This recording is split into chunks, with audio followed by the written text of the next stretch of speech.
La secretaria de mi mujer me miró de arriba abajo en la fiesta de la empresa y soltó. No me extraña que trabaje hasta tan tarde, cualquiera evitaría volver a casa. Esbocé una sonrisa dulce y le hice una sola pregunta, muy bajito. Su expresión de suficiencia se hizo añicos al instante, como un cristal roto, y se pasó el resto de la noche evitándome, escondiéndose en las esquinas y marchándose temprano sin siquiera despedirse. Sonreía Elena. No fue una gran sonrisa, solo lo justo para enseñar los dientes. El tipo de sonrisa que puede significar cualquier cosa.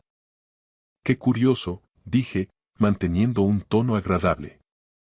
Precisamente estaba pensando en lo mucho que Lucía debe de confiar en ti.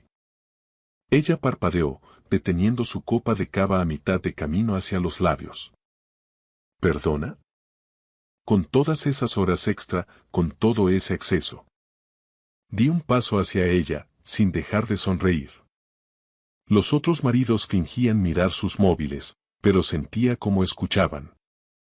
Debe de ser agradable tener a alguien que crea en ti de forma tan absoluta. Incluso después de los errores. La cara de Elena se contrajo. Su mueca de seguridad flaqueó. No sé de qué me estás hablando, respondió, pero su voz había cambiado. Ya no era la audacia del cava, sino pura incertidumbre. Me incliné lo suficiente para que solo ella pudiera oírme. Lo suficiente para oler su perfume caro y el vino en su aliento. ¿Sabe Lucía lo del 12 de octubre? Pregunté con calma. Porque me pregunto si los socios directores saben que has estado accediendo a sus archivos confidenciales de acuerdos desde su ordenador fuera del horario laboral. El color desapareció de su rostro como si alguien hubiera quitado un tapón. La copa de cava llegó a temblarle en la mano. Yo no empezó a decir, pero me limité a seguir sonriendo. Que tengas una noche maravillosa, Elena, dije de nuevo a pleno pulmón. Luego me alejé hacia la barra como si acabara de comentar qué tiempo hacía. Me temblaban las manos cuando pedí un gin tonic. Llevaba 3 días planeando ese momento, desde que Raúl me envió el informe completo, pero planear algo y hacerlo son cosas muy distintas. Sentía la mirada de Elena clavada en mi espalda. No me giré. El camarero me dio la copa y le di un trago largo, intentando parecer natural, como un hombre que no acabara de detonar una bomba en mitad de la cena de Navidad del bufete de su mujer. Todo empezó hace 6 meses. Fue entonces cuando noté por primera vez que la rutina de Lucía estaba cambiando. Llevábamos 9 años casados, 12 juntos. Conocía sus ritmos igual que conoces tu propia casa a oscuras. ¿Dónde están los muebles? ¿Qué tablas del parqué crujen? Ella era abogada mercantilista en García y Asociados, uno de esos bufetes de tamaño medio donde a todos les va lo suficientemente bien como para conducir coches de gama alta, pero no tanto como para salir en las noticias. Trabajaba mucho. Siempre lo había hecho. Salir tarde era lo normal. Pero hace 6 meses, esas horas extra empezaron a tener un matiz distinto.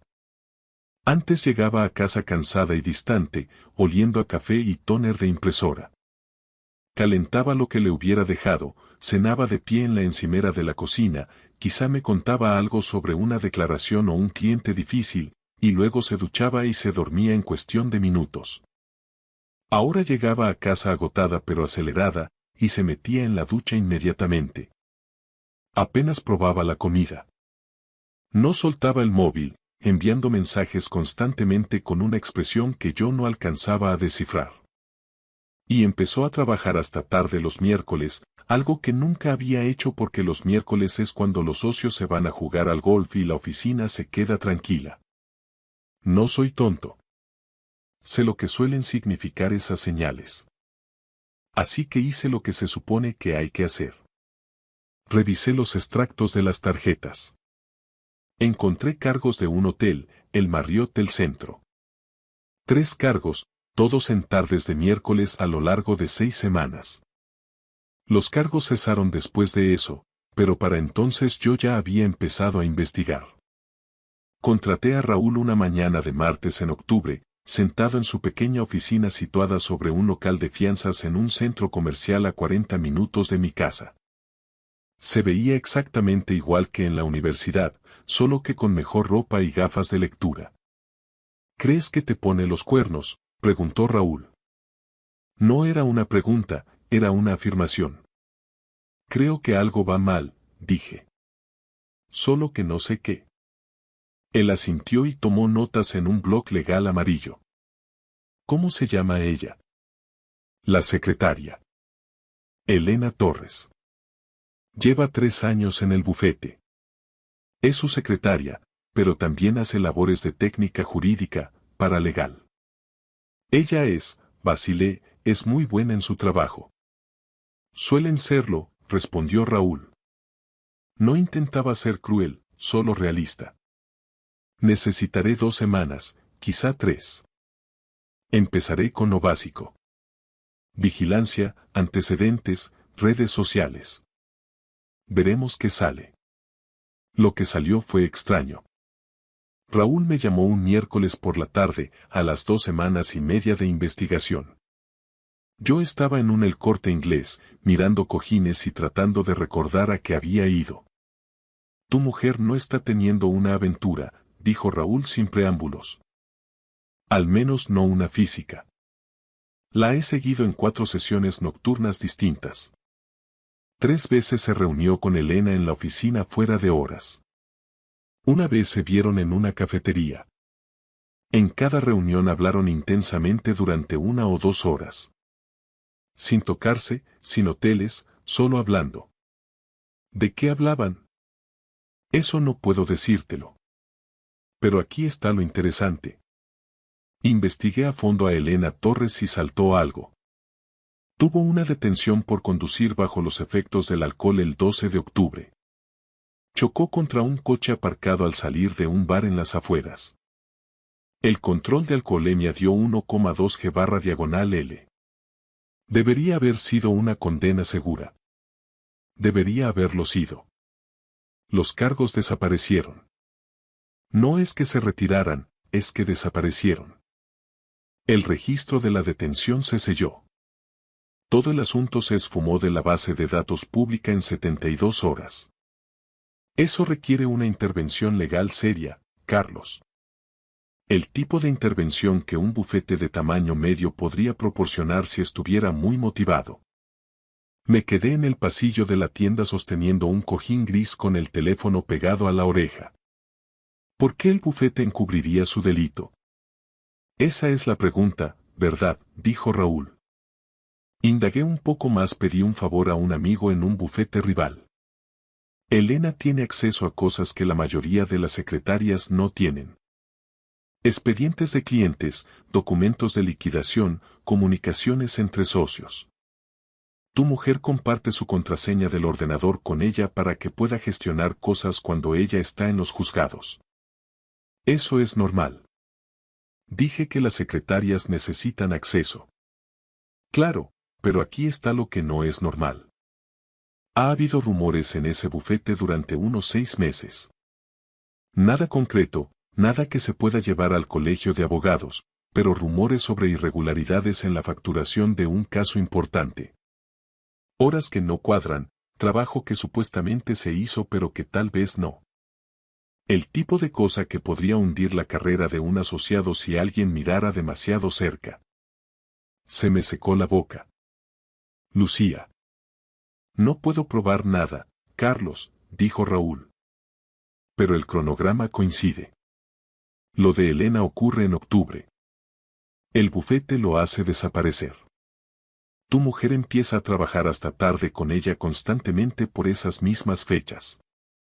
Y están esos cargos del hotel de antes. ¿Qué pasa con los cargos del hotel? No eran por aventuras, Carlos.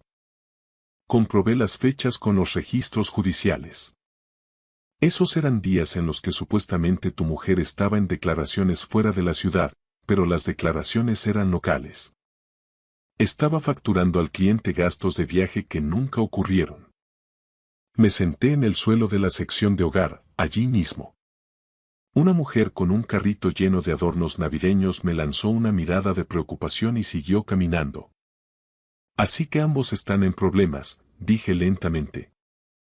Elena sabe que Lucía falseó la facturación. Lucía ayudó a Elena a encubrir su delito. Están atrapadas la una con la otra. Esa es mi lectura, dijo Raúl. Destrucción mutua asegurada. Ella guarda silencio sobre el fraude. Lucía la mantiene empleada y la protege de las consecuencias legales. Pero Carlos, aquí está el tema. Si Elena ha estado accediendo a archivos confidenciales desde su ordenador y alguien se entera, eso es un nivel de problema totalmente distinto. Eso es una violación de la confidencialidad del cliente, eso es territorio de inhabilitación para todos los involucrados. ¿Tiene acceso a archivos confidenciales? No puedo probar que haya accedido a nada, dijo Raúl. Pero tiene su contraseña. Está allí después de hora. Y una secretaria con un secreto tan grande. O juega sobre seguro o se está aprovechando. Yo apuesto por lo segundo. Aquello fue hace 3 semanas. Desde entonces, me había dedicado a observar, a esperar, intentando decidir qué hacer con una información que sentía como si tuviera una granada de mano sin anilla entre los dedos. Lucía no sabía que yo estaba al tanto de nada. Seguía llegando tarde los miércoles, distraída, irritable y siempre pegada al teléfono. Apenas hablábamos ya. No habíamos tenido intimidad en 2 meses. Cuando intentaba preguntarle qué le pasaba, me decía que estaba estresada por el trabajo y que yo debería ser más comprensivo. Por las noches, tumbado a su lado en la oscuridad, pensaba en enfrentarme a ella en privado. Pero, ¿qué conseguiría con eso? Lo negaría todo, o confesaría y me suplicaría que guardara silencio, o de algún modo me echaría la culpa a mí por no confiar en ella. El problema no desaparecería. Elena seguiría ahí, trabajando hasta tarde con ella, teniendo poder sobre nuestras vidas. Si iba a hacer esto, tenía que hacerlo bien. La cena de Navidad era el escenario perfecto. Lo bastante público para que Elena no pudiera montar un número, pero lo suficientemente íntimo para que las personas adecuadas se dieran cuenta. Los socios directores estarían allí, los colegas de Lucía, todos los que importaban. Solo necesitaba el momento oportuno. Y Elena me lo sirvió en bandeja de plata al insultarme delante de todos. Me quedé en la barra unos 10 minutos, apurando mi gin tonic. Desde donde estaba, podía ver a Elena al otro lado del salón. Se había alejado del grupo de las parejas de los asociados. Estaba sola, con la copa de cava vacía y el rostro pálido. No dejaba de mirar hacia Lucía, que seguía hablando con su socio director, ajena a todo. Perfecto que se cocine en su propia salsa. Sofía, una de las otras parejas, apareció a mi lado. Estaba casada con un compañero de Lucía. Llevábamos años haciendo el paripé de la charla educada en estos eventos sin haber llegado a ser amigos de verdad. ¿Estás bien?, me preguntó en voz baja. Lo que ha dicho Elena. No debería haberlo hecho. Estoy bien, respondí sonriendo. Solo necesitaba una copa. Ha bebido mucho esta noche, comentó Sofía, mirando de reojo a Elena. Más de lo habitual. Creo que las Navidades la estresan. Debe de ser difícil, añadí, ser indispensable para tanta gente. Sofía me lanzó una mirada extraña, como si no estuviera segura de si hablaba en serio o con sarcasmo. Bueno, trabaja realmente duro. Mi marido dice que Lucía estaría perdida sin ella. Seguro que sí, concluí. Anunciaron la cena. Todo el mundo empezó a moverse hacia las mesas, buscando sus asientos asignados. El bufete organizaba la fiesta de Navidad con propiedad. Cena sentada, mesas mezclando socios con asociados y cónyuges colocados estratégicamente para facilitar la conversación. Ya había estado en 7 de estas, conocía el percal. Lucía apareció a mi lado mientras nos dirigíamos a nuestra mesa. ¿Te estás divirtiendo?, preguntó. Su tono era neutro, pero había tensión en su mandíbula. Una fiesta maravillosa, dije. El hotel ha hecho un trabajo precioso con la decoración. ¿Qué le has dicho a Elena?, preguntó en voz baja. Le he hecho un cumplido. ¿Por qué? Parece alterada. Ah, sí. Miré al otro lado del salón. Elena estaba en su mesa, muy quieta, mirando a la nada. Tal vez el cava no le ha sentado bien. La mano de Lucía buscó mi codo y apretó un poco más de la cuenta. Carlos, ¿qué le has dicho? Me detuve y la miré directamente. Me ha insultado, Lucía. Ha hecho una broma sobre cómo me evitas en casa delante de los demás. Simplemente le he recordado que la confianza es importante en una relación profesional. Su rostro pasó por varias expresiones muy rápido. Confusión, luego comprensión y algo que podría haber sido miedo. Hablaremos de esto en casa, dijo. Por supuesto, acepté. Nuestra mesa estaba cerca del frente. Lucía y yo estábamos sentados con uno de los socios principales, Tomás García, el socio que daba nombre al bufete, y su esposa, Margarita. También había un par de asociados jóvenes a los que no conocía bien. Todo el mundo era educado, sonriente, cumpliendo con el ritual de alegría navideña de la empresa. Elena estaba a 3 mesas de distancia. Podía verla si giraba un poco la cabeza. No estaba comiendo ahora, solo bebía agua. Cada pocos minutos sacaba el móvil, lo miraba y volvía a guardarlo. Carlos, ¿cómo has estado?, preguntó Margarita García. Era una mujer elegante de unos 60 años, con collar de perlas. No te hemos visto mucho por los eventos del bufete últimamente. Muy ocupado con el trabajo, respondí. Yo era profesor de literatura en un instituto, algo que siempre parecía sorprender en estas reuniones, como si esperaran que todos los cónyuges fueran amas de casa o decoradores de interiores. El final de trimestre siempre es un caos. No sé cómo lo haces, dijo Margarita. Enseñar a adolescentes. Debe de ser agotador. Tiene sus retos, admití. Pero al menos los adolescentes suelen ser honestos con lo que piensan. Incluso cuando mienten, se nota. El vaso de agua de Lucía tintineó contra su plato. Un sonido pequeño, pero sentí cómo se estremecía. Tomás García se lanzó a contar una historia sobre un caso que el bufete acababa de ganar, una disputa corporativa que les reportó un acuerdo millonario. Todo el mundo escuchaba, asentía y reía en los momentos adecuados, mientras yo picoteaba mi salmón.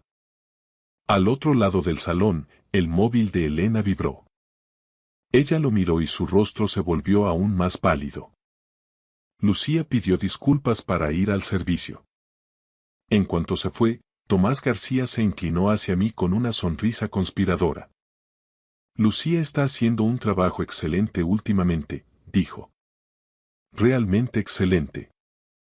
Estamos muy satisfechos con sus horas facturables este año. Qué bien, respondí, sintiendo que mi sonrisa era de cartón piedra. Le echa muchas horas. Eso es lo que separa a los buenos asociados de los grandes. La dedicación. Desde luego, trabaja hasta tarde muy a menudo, comenté a la ligera. Vaya que sí. Es un hombre afortunado, Carlos, al tener un marido que entiende las exigencias de la profesión. Me pregunté qué diría Tomás García si supiera que esas horas facturables incluían gastos de viaje fantasma y, tal vez, trabajo que nunca se llegó a realizar. Me pregunté qué diría si supiera que su bufete había encubierto un delito de alcoholemia de una secretaria que podría estar accediendo a archivos confidenciales, pero me limité a sonreír y decir: agradezco que ame tanto su trabajo. Lucía regresó del baño con peor aspecto que cuando se fue. Se sentó pesadamente y echó mano a su copa de vino con una mano que no estaba del todo firme. Llegó el postre. Mousse de chocolate con salsa de frambuesa. Yo me lo comí despacio, paladeándolo. Elena, a 3 mesas de distancia, removía el suyo por el plato sin probar bocado. Entonces se levantó. Todo el mundo seguía comiendo y hablando, pero Elena agarró su bolso y caminó rápidamente hacia la salida del salón. No llegaba a correr, pero le faltaba poco. Varias personas se fijaron. Lucía, desde luego, lo notó, su rostro se tensó por el pánico. «Perdona», murmuró levantándose. «¿A dónde vas?», pregunté. «Solo. Ahora vuelvo». Siguió a Elena fuera del salón. Conté hasta 30 y me disculpé yo también.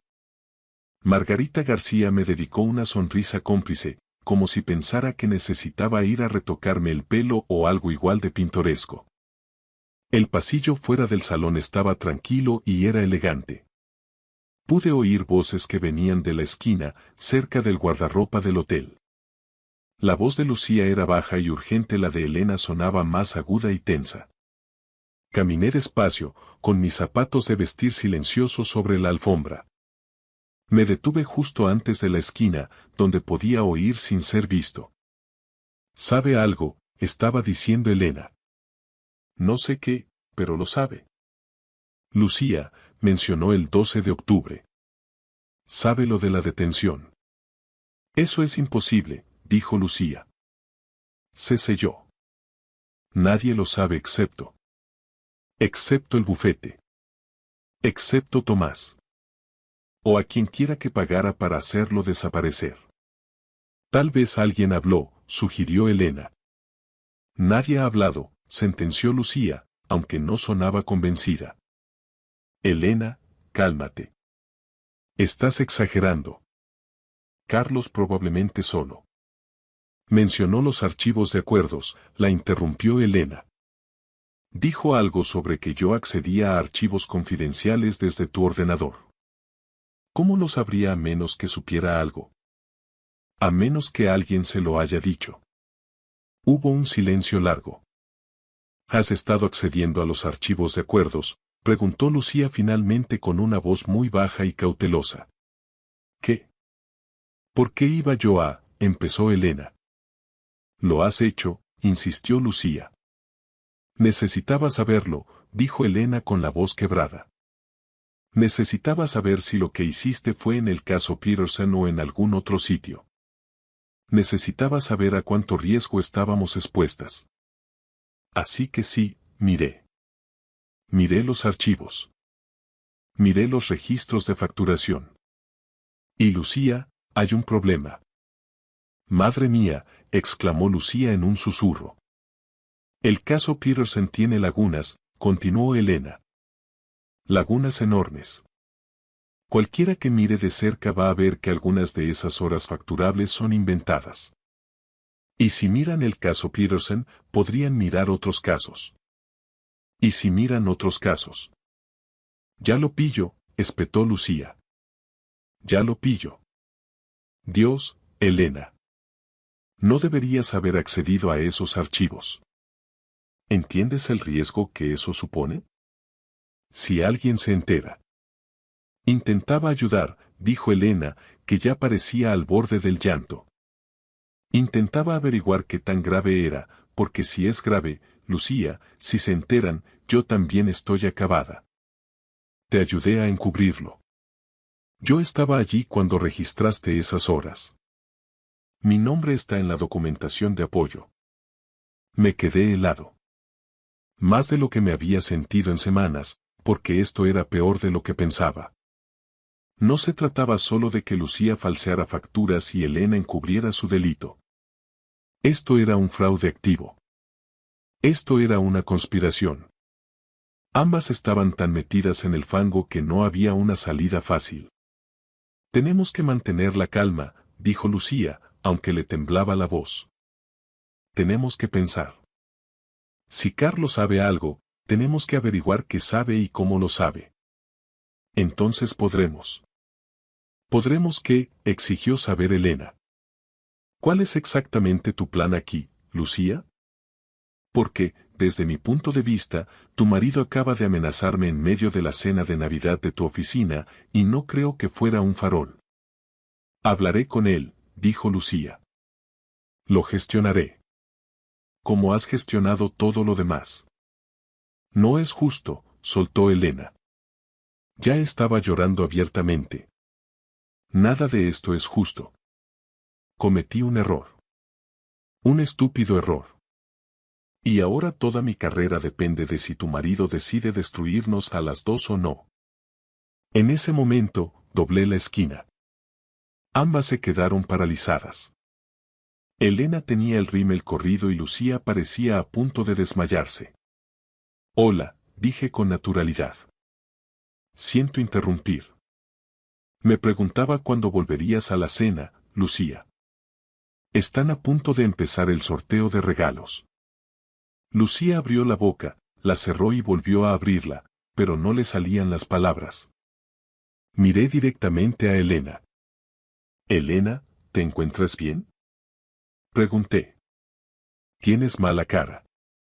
Quizá deberías irte a casa a descansar. Mañana será un día importante, estoy seguro.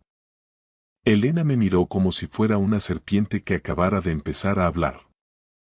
Creo que es una buena idea, insistí, manteniendo mi tono amable y mi sonrisa. Vete a casa. Descansa. Todos podremos hablar más cuando nos sintamos mejor. Nadie se movió durante un largo instante. Entonces Elena agarró su abrigo del guardarropa y se marchó sin decir ni una palabra más, simplemente salió del hotel hacia la fría noche de diciembre. Lucía y yo nos quedamos solos en el pasillo. ¿Qué es lo que sabes?, preguntó ella finalmente. Todo, respondí. Sé lo del caso Peterson. Sé lo de los cargos del hotel que no eran realmente gastos de viaje. Sé lo de la detención de Elena y cómo el bufete la hizo desaparecer. Sé lo de los archivos a los que ella ha estado accediendo. Lo sé todo, Lucía. Su rostro se desmoronó por un momento y pareció que iba a llorar también. ¿Qué importa ya, Carlos? Por favor. No es lo que piensas. ¿Qué es lo que pienso? Cometí errores, dijo ella. Estaba bajo mucha presión. El bufete espera estas horas facturables y a veces simplemente no salen. Pensé que podría arreglarlo, solo un poco de relleno aquí y allá, nada grave. Pero luego se complicó, Elena se enteró, luego tuvo su arresto y la ayudé porque iba a perder su trabajo. Y entonces ambos quedamos atrapados. Asentí con calma. Ya había practicado esto. Esto es lo que va a pasar, sentencié. Mañana irás a la oficina temprano. Vas a revisar cada archivo al que Elena haya accedido. Vas a averiguar exactamente qué tan grave es el daño. Luego decidirás si quieres sincerarte con Tomás García o si quieres vivir con esto sobre tu cabeza para siempre. Hice una pausa para que asimilara mis palabras. Y no he terminado. Elena va a buscar una nueva oportunidad profesional discretamente. Tendrá una buena referencia y una indemnización decente y se marchará sin hacer ruido. Y tú vas a volver a casa todas las noches a una hora razonable. Se acabaron los miércoles tarde y las reuniones misteriosas. Vas a ser tan transparente que podré ver a través de ti como si fueras de cristal. ¿Y si hago todo eso?, preguntó Lucía en un susurro. ¿Qué pasará entonces? Entonces descubriremos si vale la pena salvar este matrimonio, dije. Pero necesito que entiendas algo, Lucía. No soy el marido indefenso al que evitabas al volver a casa. Soy la persona que descubrió todo esto mientras tú y Elena pensabais que erais muy listas. Soy el que lo sabe todo ahora. Así que, si alguna vez vuelves a tratarme como si fuera tonto, no haré preguntas. Simplemente haré un par de llamadas. Me miró como si nunca me hubiera visto antes. ¿Nos entendemos?, pregunté. Sí, susurró. Bien. Ahora, volvamos a la cena antes de que la gente empiece a preguntarse dónde estamos. Regresé al salón y, tras un momento, Lucía me siguió. En nuestra mesa, Margarita García preguntó si todo iba bien. Dije que sí, que Elena no se encontraba bien y se había ido pronto a casa. Tomás hizo un gesto de simpatía comentando que la gripe andaba suelta. Hubo rifas de regalos, alguien ganó una cesta de spa y otro un vale para un asador. Todos aplaudieron educadamente. Lucía se sentó a mi lado, sin comer ni hablar, con el rostro grisáceo. Yo terminé mi mousse de chocolate. Estaba deliciosa. Nos quedamos hasta el final porque irse antes habría resultado extraño. Nos despedimos de Tomás, Margarita y los demás compañeros. Todos decían lo agradable que había sido la velada. En el coche, de camino a casa, Lucía intentó hablar, pero encendí la radio. Un concierto de piano de música clásica. Tarareé la melodía.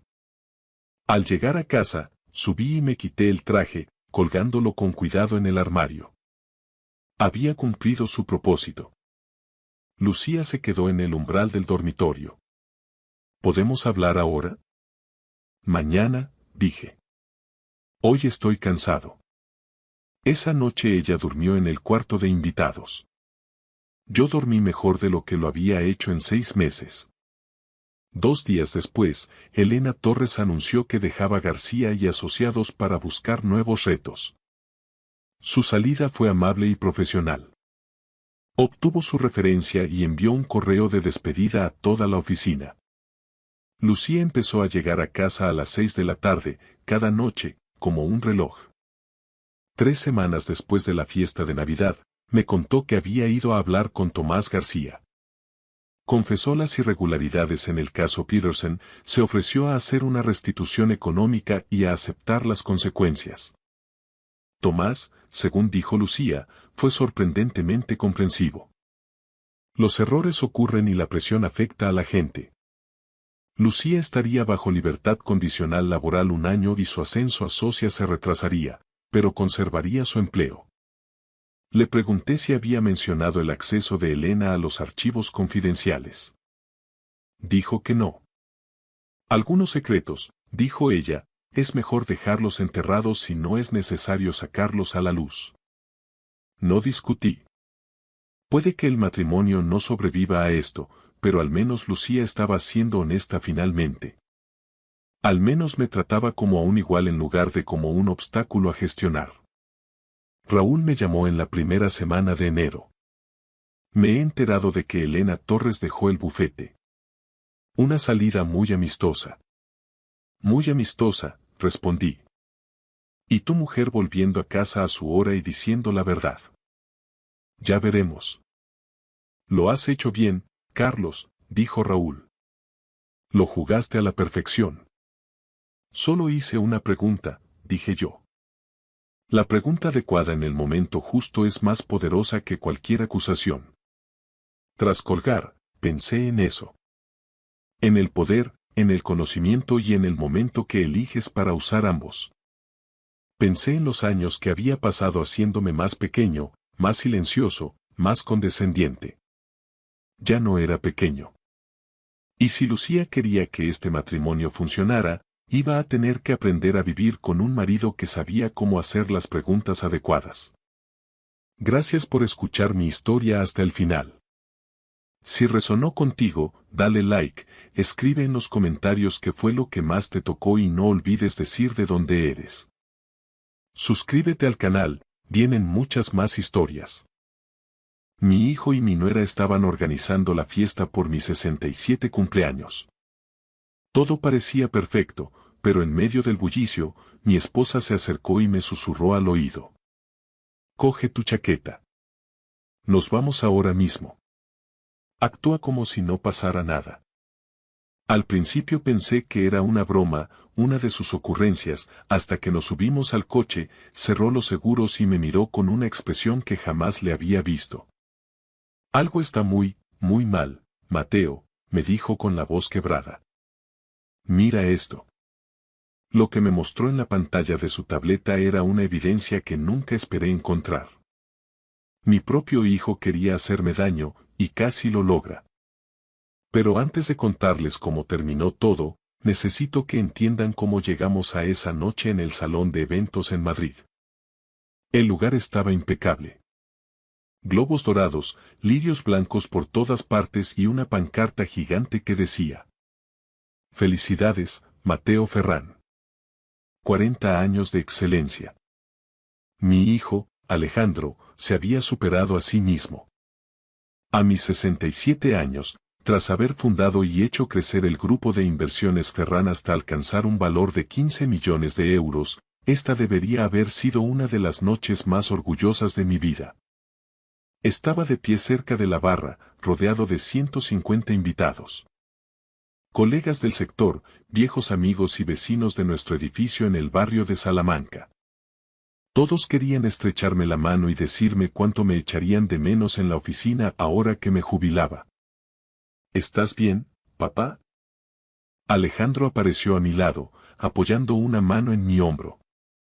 A sus 38 años, se veía impecable y seguro de sí mismo con su traje azul marino hecho a medida.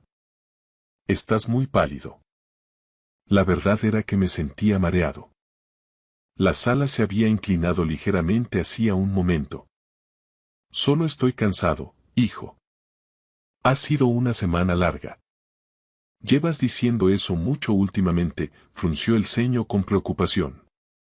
Quizá deberías sentarte. Estoy bien, le apreté el brazo. Gracias por organizar todo esto. Significa mucho para mí. Cualquier cosa por ti, papá. Te has ganado este descanso. Llevaba meses teniendo esos episodios. Fatiga extrema, mareos, lapsos de memoria. Mi esposa, Elena, los llamaba cosas de la edad, aunque el brillo de preocupación en sus ojos decía otra cosa. Alejandro también parecía inquieto, asegurándose de que me tomara mis vitaminas cada mañana sin falta. La salud es lo primero, papá, me decía siempre, entregándome el frasco. Un buen hijo, un hijo atento. O eso pensaba yo. Al otro lado del salón, Elena estaba rígida cerca de la entrada. Su rostro estaba desencajado y sus hombros tensos. Había estado callada toda la noche. Le había preguntado 2 veces si le pasaba algo, y ambas veces me respondió que estaba bien, pero 43 años de matrimonio me habían enseñado a detectar sus mentiras a kilómetros. Me buscó con la mirada y, a pesar de los 10 metros que nos separaban, lo vi claramente. Miedo, terror puro. Se abrió paso entre la multitud, su vestido color crema rozando el suelo, y se inclinó hacia mí. Su aliento estaba caliente contra mi oreja. Tenemos que irnos. Ahora mismo. No hagas preguntas, solo confía en mí. Busqué su mirada. Su mano apretaba la mía con una fuerza dolorosa. Elena. Ahora, Mateo. Por favor. En 4 décadas juntos, nunca la había oído usar ese tono. Era pánico absoluto. Dejé mi copa de vino de Rioja en la mesa y pusimos una excusa rápida sobre una cita médica olvidada. Alejandro puso cara de decepción. Que te mejores, papá. Celebraremos pronto, me abrazó, con sus brazos fuertes rodeando mis hombros. El trayecto hacia nuestro ático en la Castellana fue silencioso, roto solo por la respiración agitada de Elena. Conducía rápido, con los nudillos blancos apretando el volante. Las preguntas me quemaban en la garganta, pero su postura rígida me impedía hablar. Al entrar en el garaje subterráneo, apagó el motor pero no se movió. Sacó algo de su bolso. Una tableta. Es la tableta de Alejandro, dijo con la voz rota. Léelo. Todo. La pantalla mostraba una aplicación de mensajería. Eran los mensajes de mi hijo. Mis ojos se fijaron en el primero, de alguien llamado Diego Rivera. Lo leí una vez, luego otra. Las palabras no tenían sentido en mi cabeza.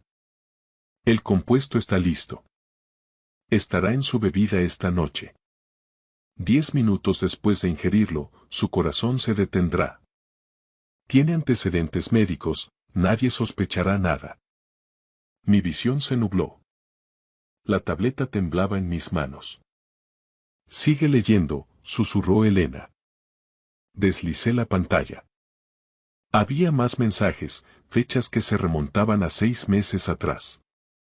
Detalles sobre dosis, sobre el tiempo de reacción, sobre síntomas que parecerían naturales, sobre mis vitaminas mezcladas con veneno. Sobre mí. Mi hijo, el niño que había criado, amado y en quien confiaba plenamente, había estado planeando asesinarme. El siguiente mensaje lo confirmaba. Perfecto. 6 meses de preparación. Esta noche terminamos con esto. Tu padre no sufrirá. Rápido, limpio, indetectable. Y luego el dinero de la herencia será tuyo. No podía respirar. Las paredes del garaje parecían cerrarse sobre mí. Mateo. La mano de Elena cubrió la mía. Encontré esto hace 3 días. He estado tratando de entender qué hacer, pero esta noche se suponía que... No pudo terminar la frase. No hacía falta. Esta noche se suponía que era mi última noche con vida. Subimos al ático de alguna manera, aunque no recuerdo el trayecto en el ascensor. El hogar que habíamos construido durante décadas me resultaba ajeno, como si estuviera en la casa de un extraño. Elena me guió hasta el sofá, pero me fue imposible sentarme, mis piernas se movían por puro instinto, de un lado a otro del salón. Esto tiene que ser un error, dije, sintiendo como la tableta se resbalaba de mis manos sudorosas. Alguien ha hackeado su cuenta. Es falso, Elena. Alejandro no haría algo así. Es nuestro hijo, yo sé quién es. Elena rompió a llorar, las lágrimas surcaban su rostro con una amargura que me heló la sangre. ¿Crees que yo quería creerlo? He pasado 3 días rezando para estar equivocada. ¿3 días? La cifra me golpeó como una bofetada. Lo has sabido durante 3 días y no dijiste nada. ¿Cómo le dices a tu marido que su propio hijo está intentando asesinarlo? Asesinato. La palabra quedó suspendida en el aire, pesada y letal. Elena me pidió que leyera el resto, y lo hice. Vi 6 meses de planificación meticulosa entre Alejandro y un tal Diego Rivera, que resultó ser el hermano de mi nuera, Rebeca, y químico de profesión. Hablaban de dosis, de cómo hacer que los síntomas parecieran naturales. Un mensaje de hace 4 meses me detuvo el corazón. Alejandro, se está debilitando. La fatiga es notable. ¿Cuánto más, Diego? La respuesta fue: 2 meses más. Luego aumentamos para el empuje final. El envenenamiento lento es un arte. Apenas llegué al baño antes de vomitar. Al salir, Elena me contó cómo lo descubrió. El miércoles por la mañana fue al apartamento de Alejandro en el barrio de Salamanca para recoger la tableta que él se había dejado en nuestra casa la semana anterior. Él estaba en el gimnasio y Rebeca se estaba duchando. La tableta estaba en la encimera de la cocina y la pantalla se iluminó con una notificación de Diego sobre el compuesto listo. Elena se quedó allí, en su cocina, leyendo cómo planeaban matarme y cómo mis vitaminas diarias eran la vía del veneno. La salud es lo primero, papá, repetí en un susurro, recordando la sonrisa de mi hijo cada mañana al darme el frasco. Me estaba matando con una sonrisa.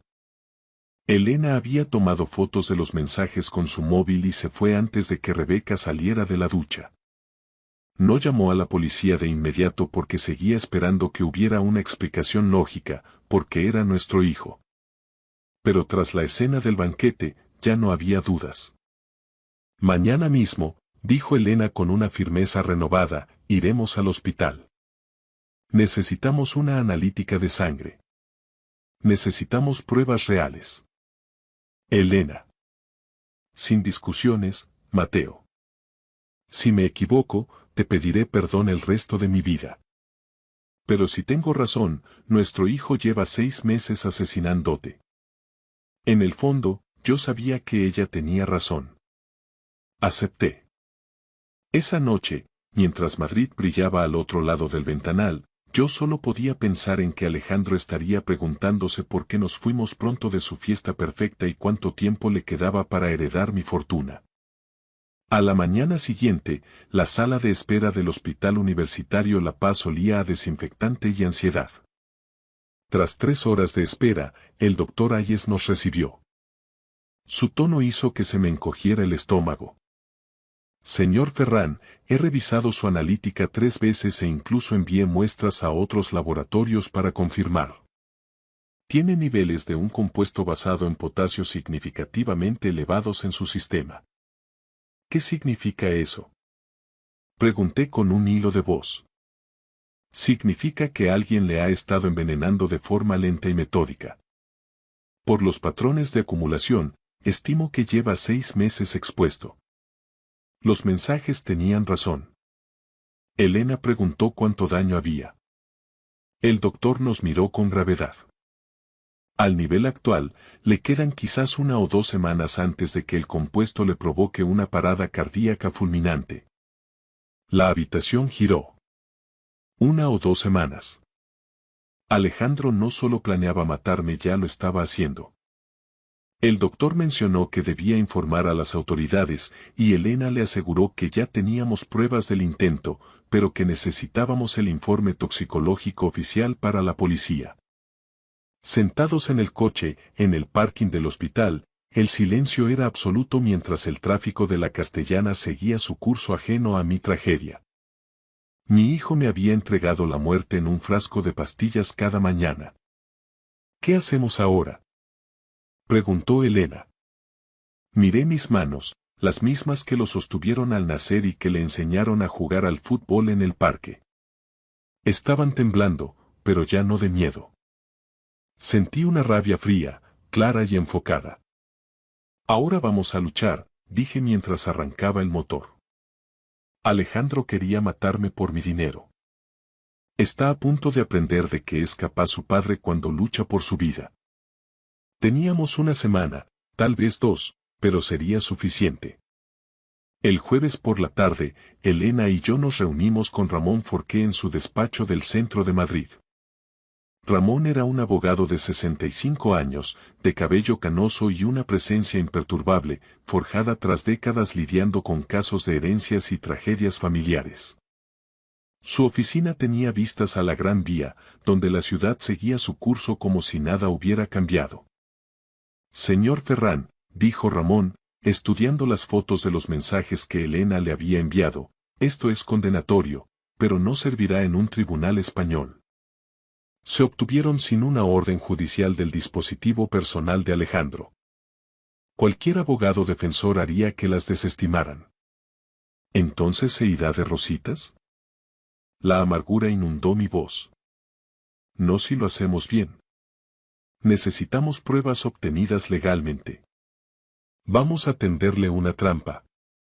Invitadlos a cenar a vuestra casa. Al ser vuestra propiedad, podemos grabar legalmente todo lo que ocurra. Si Alejandro intenta envenenarte de nuevo, lo tendremos.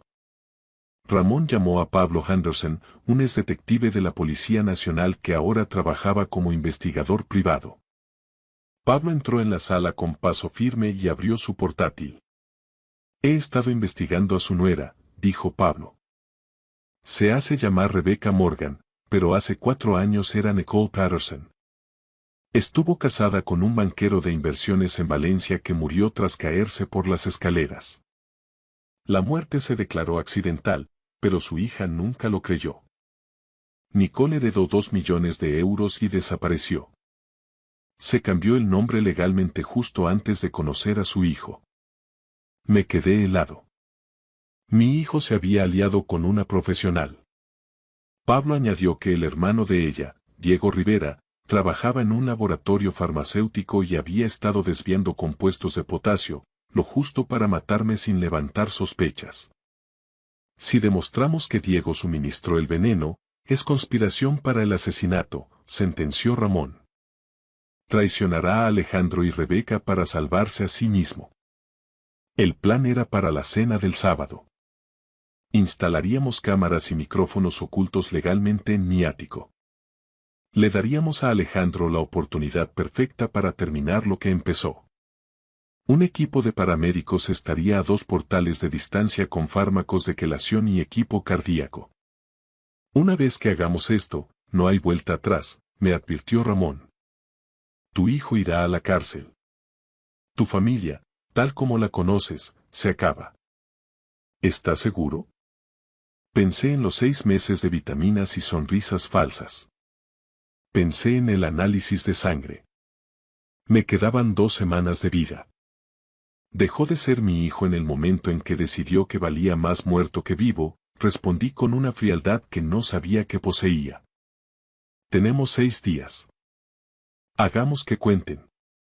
El viernes, el equipo de Pablo transformó mi casa en una cuadrilla de vigilancia. 8 cámaras invisibles y micrófonos en las lámparas. El sábado y el domingo los pasamos ensayando. Elena y yo practicamos el cambio de copas 100 veces. Tenía que parecer natural. El lunes por la mañana, llamé a Alejandro. Mi mano temblaba al marcar su número. Papá, ¿cómo te encuentras? Respondió al segundo tono. Cansado, hijo. ¿Podéis venir a cenar Rebeca y tú el miércoles? Solo nosotros 4. He estado pensando mucho en la familia. Por supuesto, papá. La familia es lo más importante. Colgué antes de soltar una maldición. El miércoles llegó con una normalidad cruel. Elena pasó la tarde cocinando un asado tradicional, el olor llenaba la casa de recuerdos de cenas donde yo creía ser amado. A las 18:30, todo estaba listo. Las cámaras grababan. Mi copa de whisky estaba marcada en la mesa, y otra idéntica estaba al alcance para el cambiazo. «Estás pálido», susurró Elena tomándome la cara entre sus manos. «Voy a cenar con mi asesino», intenté sonreír. Estar pálido parece apropiado. A las 19 en punto, sonó el timbre. Era hora de ver a mi hijo por última vez. Alejandro estaba en el umbral con Rebeca, ambos vestidos como si vinieran a una celebración exclusiva. Mi hijo llevaba una americana azul marino y esa sonrisa de suficiencia de la que yo, en otro tiempo, me sentía tan orgulloso. Rebeca lucía elegante con un vestido negro, pero sus ojos brillaban con una anticipación que ahora me resultaba gélida. Papá, Alejandro me abrazó. Tuve que hacer un esfuerzo sobrehumano para no retroceder. Te veo mejor. Unos días son mejores que otros, mentí, mientras Elena salía de la cocina para recibirlos. Nos instalamos en el salón y la charla trivial me resultaba insoportable, como si estuviera tragando cristales rotos. Alejandro preguntaba por mi salud, por los detalles de mi jubilación y el futuro de mi patrimonio. Noté cómo la mano de Rebeca rozaba el brazo de mi hijo, era una comunicación silenciosa, una señal. Alejandro, ayúdame con las copas, dije levantándome. He sacado ese Macallan de 18 años que tanto te gusta. Claro, papá. En mi despacho, serví el whisky en 2 vasos de cristal.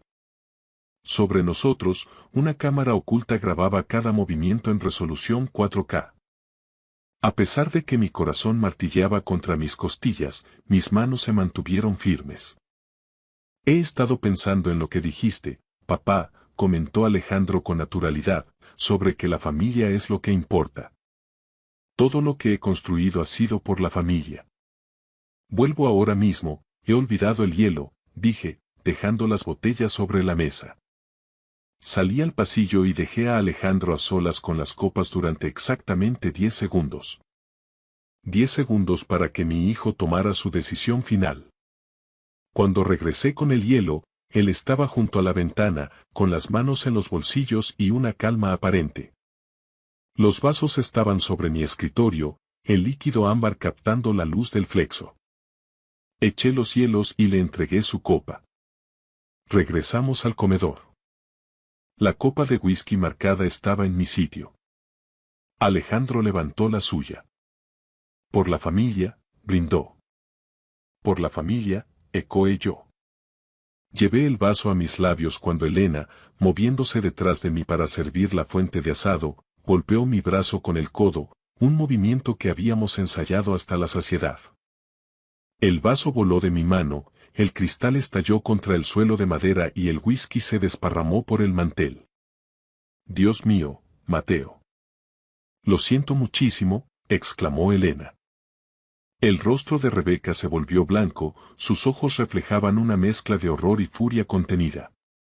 Alejandro apretó la mandíbula hasta que sus nudillos palidecieron. No pasa nada, dije, fingiendo una debilidad extrema en la voz. De hecho, no me siento bien. El pecho. Me llevé la mano al esternón. ¿Papá? Alejandro se medio levantó. ¿Llamamos al 112? No, solo necesito descansar. Quizá deberíamos dejarlo por hoy. Pero si acabamos de llegar, protestó Rebeca con aspereza. Me puse en pie con dificultad fingida y pedí a Alejandro que se marcharan.